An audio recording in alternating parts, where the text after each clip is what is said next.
Each season, summer, fall, and winter, spring, the Loft schedules a huge variety of writing classes. Today, I'm thrilled to introduce one of our youth instructors, Jack Harris. Jack, could you introduce yourself and tell us how you got involved with the Loft? Hello, I am Jack Harris. I am a student at Minnesota State University Mankato doing my MFA in creative writing. And it was through that actually that I first heard of the Loft. One of my fellow students was a teaching artist in previous years, and he'd asked for my help redesigning one of his classes for this go around with the Zoom especially. And so I'd really never heard of the Loft. This was my first time in Minnesota moving up here. And so that was a great introduction to have that a friend reach out and say like, hey, this is this great organization. I think you would really fit with them. Would you like to help me work on this project together? And so from there, it's just been this great process of making classes and collaborating with the Loft on all of this. And you're teaching a couple different youth classes this summer, both for readers and studying the craft of writing. What were the inspirations behind the different classes that you teach? Right. So the class that my friend asked me to collaborate on is about role-playing games. And so that had piqued his interest because I'm a gigantic nerd. And so we had just been talking about things like Dungeons and Dragons or role-playing games or stuff like that over the last year.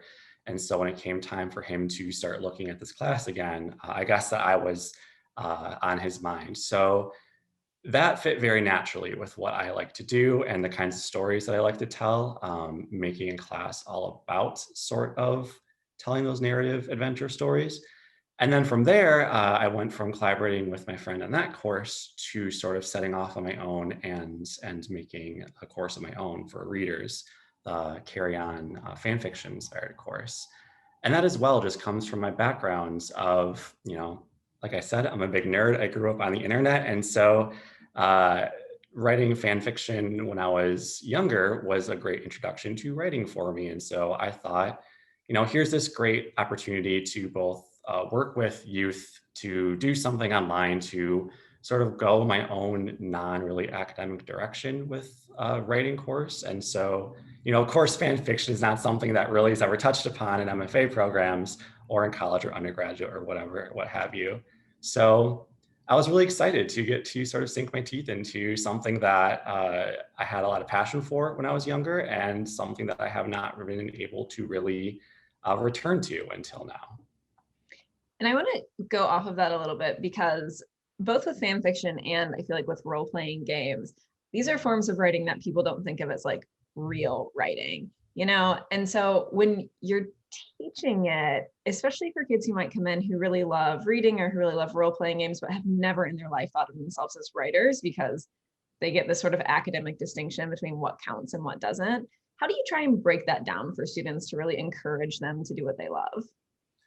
Right. So I think we're going to be coming at this with the perspective of you are writing all the time when you're doing these activities, whether you realize it or not. When you sit down and play a game of Dungeons and Dragons, for example, even though you might never put pen to paper at all during that session, the act of playing this game together, it's all improv. It's writing. It's writing verbally, and you're thinking about your character. You're thinking about the world of the story, and the same goes for the fan fiction course too. And I should clarify that this is a course that is using the tools of fan fiction to create our own original writing as well. And so, like you said, both of these types of writing are not really thought of as academic, but that doesn't mean that they're not writing. That doesn't mean that they're not still pushing your minds to be creative in that way. It's just slightly different than, taking a formal fiction workshop, for example.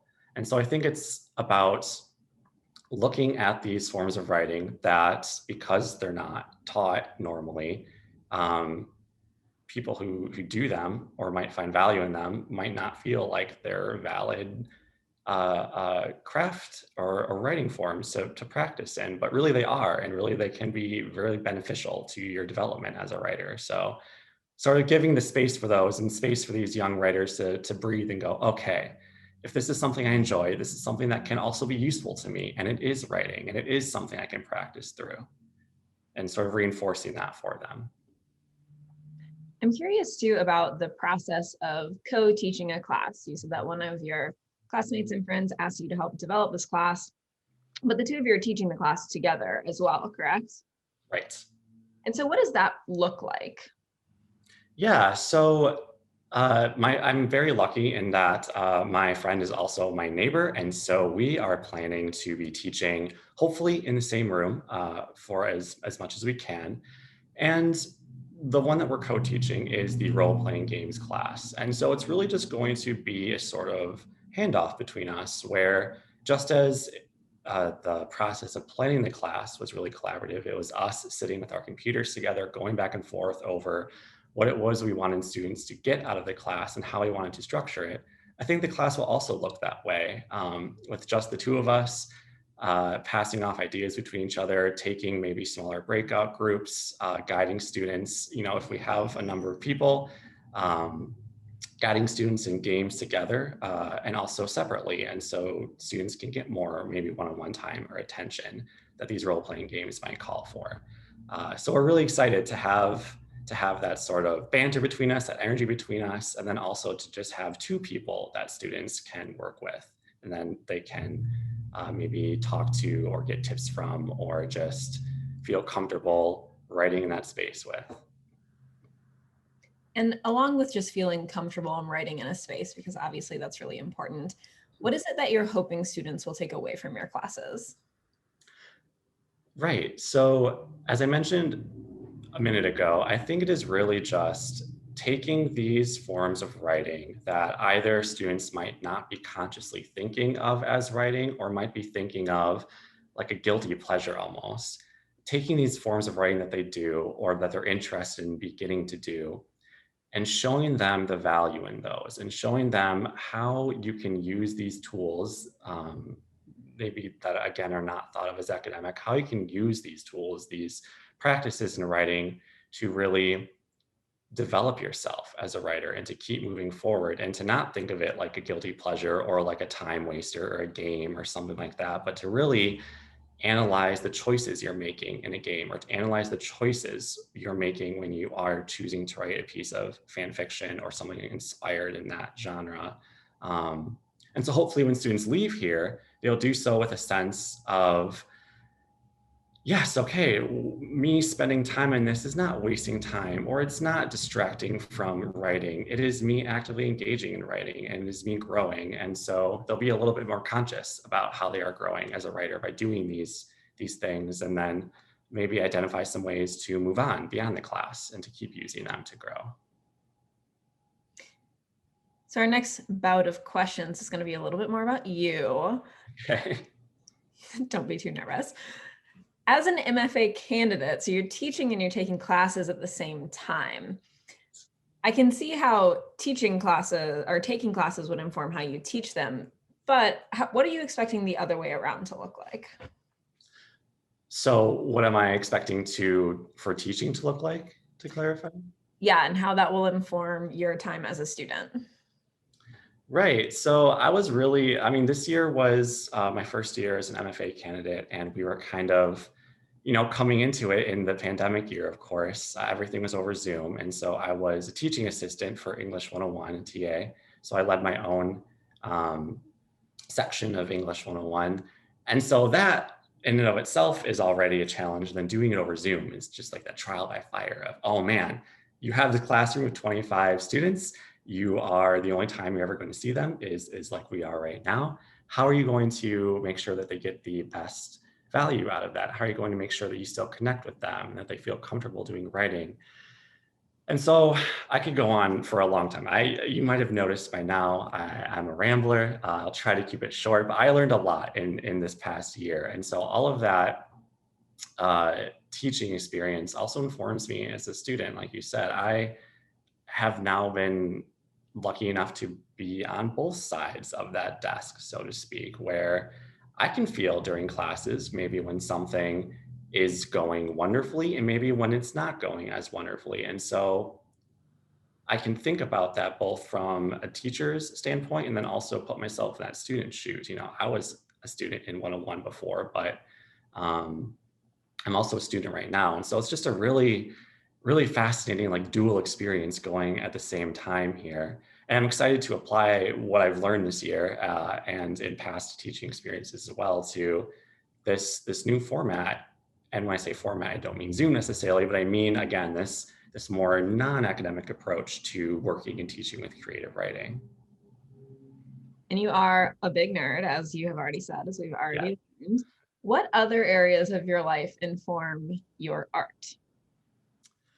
So I would say, like I said, I grew up on the internet. I grew up in a lot of these really nerdy spaces. What I love to do as a writer, what I focus on is more genre, more sci-fi, fantasy, speculative, things like of that nature.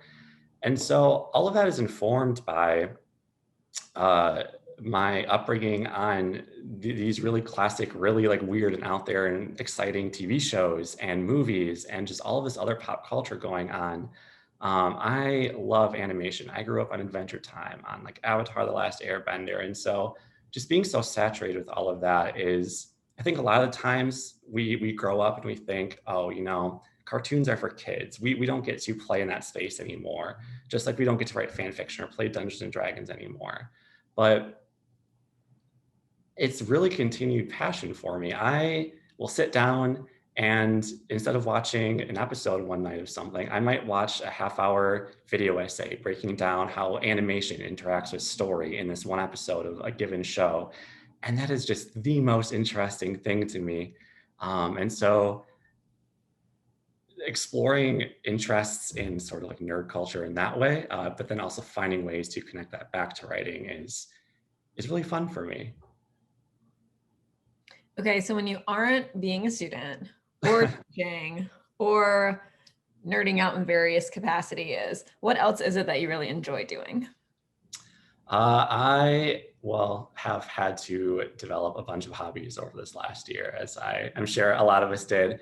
Um, but what I've really found, what I enjoy is, a lot of writing for me, like I cannot write by hand. It has to be on the computer. Um, that's the only way I can keep up with my thoughts. So getting off of the computer is important for me. And so this year I've picked up things like embroidery, like baking, like running. I've always been a runner, but this year I've really tried to dive more into that.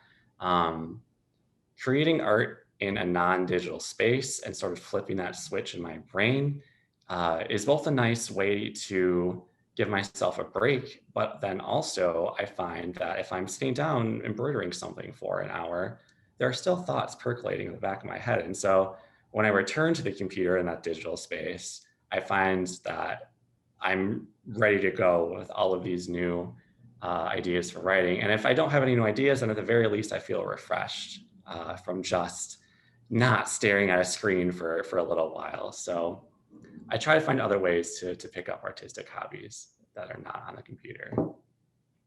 Like that sort of leans into that cliche that's like the best ideas come to you when you can't write, like when you're in the shower or when you're driving or Yeah, I mean, I think we're all familiar with that really scary, like you're staring at a blank Microsoft Word page and your cursor is ticking there and you're like, I have nothing. Um, and so that's one facet of the fan fiction course, just to keep plugging myself here, is if you're writing fan fiction, you already have this framework, you have this whole universe, you have these characters. So you're not starting from nothing, but it is up to you to decide what the story is going to be from there and how you're going to use all of these existing elements. So that is something that can be really inspirational and really useful as well, and is a tool I've come back to a couple of times here if I find myself in that blank brain area. well, for our final question, you'll also get to keep plugging yourself a little bit. You know, what it is that really draws you to teaching. Right. So I think it is just having these moments where I can see something click in a student's brain. I was an intern for a summer for the Midwest Writing Center and their Young Emerging Writers Program. And so much of that was just sitting down with these young writers who have maybe never dedicated any formal time to writing before, And it's going over some of their stories in a workshop, or it's talking about this one concept in writing that for them is brand new. And so seeing like their eyes light up or seeing their eyebrows shoot up or just seeing them really go like, oh yeah, like that makes sense. Or, oh, I'm excited to go try that out. That is really fun for me. And those are the moments I value when uh, they're tuned in, you are like, on the same wavelength, the same frequency, and you can tell that they are excited to be there, that they are getting something out of what you are trying to convey. And then they are going to get to go make their own art out of that. When I feel that a student can walk out of class and keep creating, that I've given them maybe some tool or some inspiration to keep doing their own thing, that is what I really value in teaching. Well, for all of our viewers, you can find Jack's classes as well as our full summer lineup by visiting loft.org/classes. And Jack, thank you so much for being here with us today. Thank you for having me.